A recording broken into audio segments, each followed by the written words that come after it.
All right, we're on to lesson 2 for chapter 10. That deals with probability. So what is probability? It's when an event is a number that measures the likelihood that the event will occur. So probability is what's the probability that that event is going to occur. Probabilities are between 0 and 1.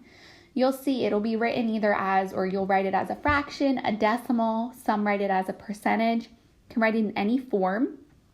The most common and easiest way would just be to write it as a fraction and just leave it as a fraction, unless it asks specifically for you to change it to a decimal or a percent.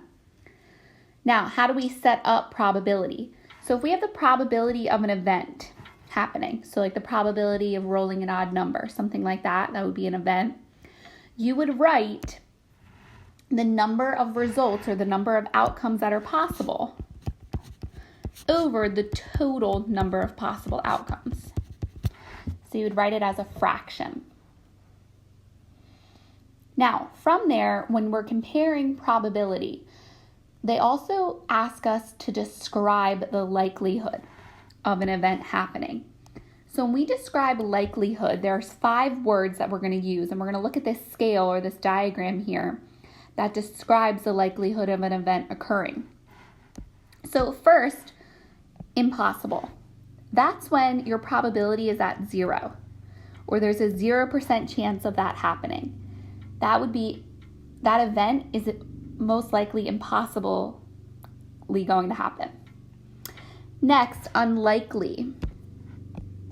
That's when it's about 1/4 or 25% going to happen. If it's closest to 25 on the scale, you would say that that event is unlikely to happen.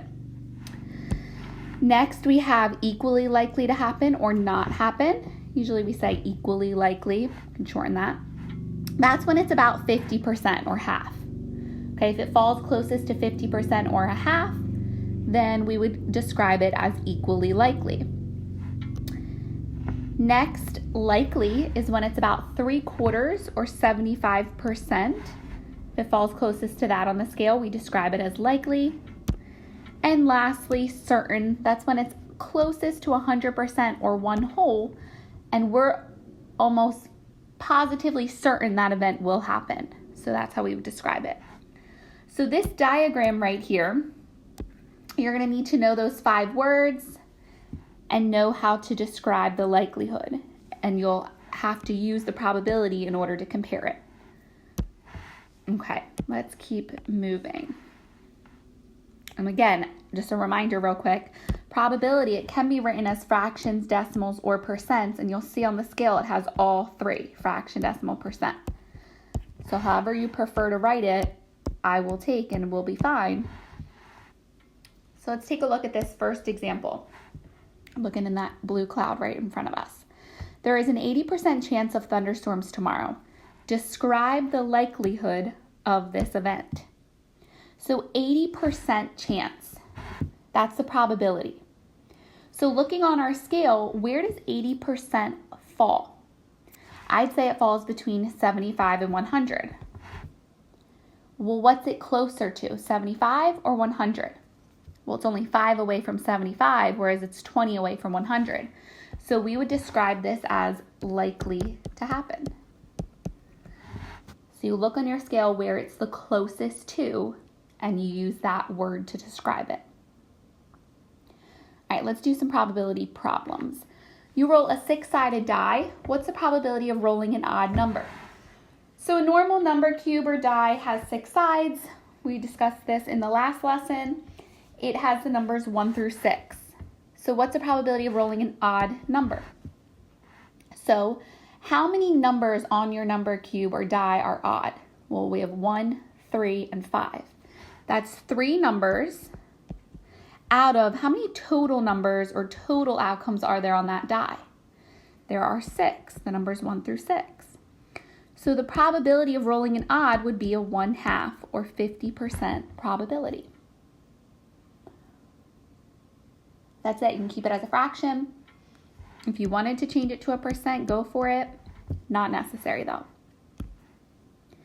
All right, next. A dodecahedron has 12 sides numbered 1 through 12. find the probability of rolling a number less than 9.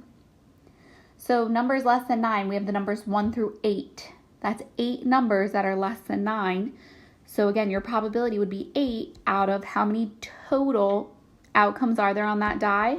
Well, it's 12-sided, there's 12 numbers. So our probability, and we always simplify. So 8/12 could simplify to 2/3. Again, if you wanted to, you could change that to a decimal, to a percent. It would be 0.6 repeating, or we could say 66.6 repeating percent. However you want to write it. Not necessary to change it to a percent. Sometimes the percent, though, helps us with describing the likelihood of the event. So now that I know it's about 66.6%, that falls between 50 and 75, but which is it closer to? Well, it's about 16 away from 50, whereas it's only about 9 away from 75. So I would say that the likelihood of this happening is likely.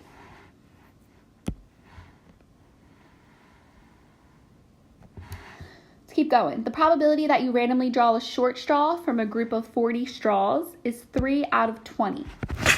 So our probability is 3 out of 20. How many are short straws then? So if 3 out of every 20 are short, if we have 40 straws, how many would you expect to be short straws? So if you wanted to, you could set up this proportion and we could solve it. If you want to cross multiply, I know I have lots of cross multiplication kings and queens, go for it. Or just look for those direct connections. 20 times 2 is 40, so what's 3 times 2? 6, which means there would be 6 short straws out of a group of 40. If there's 3 for every 20. Maybe you could have mentally done that. That is fine. And the last one here, at a carnival, the probability that you choose a winning rubber duck from 25 ducks is 0.24. So our probability is 0.24. They gave it to us as a decimal. I want to know how many are not winning ducks. So here's the deal. They're telling us how many are winning. We want to know how many are not winning. A few ways you could do this.